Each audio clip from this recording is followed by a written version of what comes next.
तो हेलो बच्चों, आ चुके हैं आज हम फिर से वापस लेकर chapter number 1 chemical reaction and equation का पार्ट 2।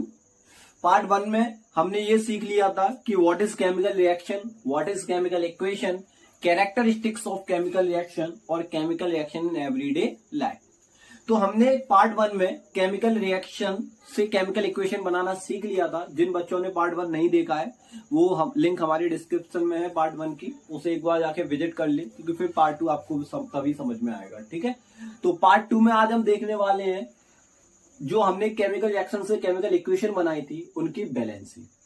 अब सबसे पहला सवाल सभी बच्चों के मन में आता है कि सर हमें जरूरत क्या है केमिकल इक्वेशन को बैलेंस करने की, जैसी है वैसे भी तो छोड़ सकते हैं। Why do we need to balance a chemical equation? तो बेटा जरूरत है एक केमिकल इक्वेशन को बैलेंस करने की। क्यों जरूरत है? For satisfying law of conservation of mass. तो हेलो बच्चों, आ चुके हैं आज हम फिर से वापस लेकर chapter number 1 chemical reaction and equation का पार्ट 2।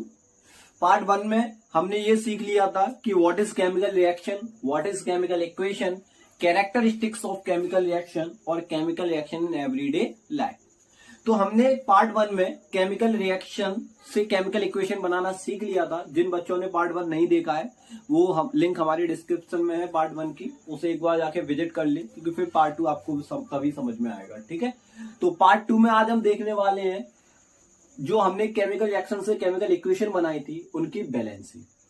अब सबसे पहला सवाल सभी बच्चों के मन में आता है कि सर हमें जरूरत क्या है केमिकल इक्वेशन को बैलेंस करने की, जैसी है वैसे भी तो छोड़ सकते हैं। Why do we need to balance a chemical equation? तो बेटा जरूरत है एक केमिकल इक्वेशन को बैलेंस करने की। क्यों जरूरत है? For satisfying law of conservation of mass.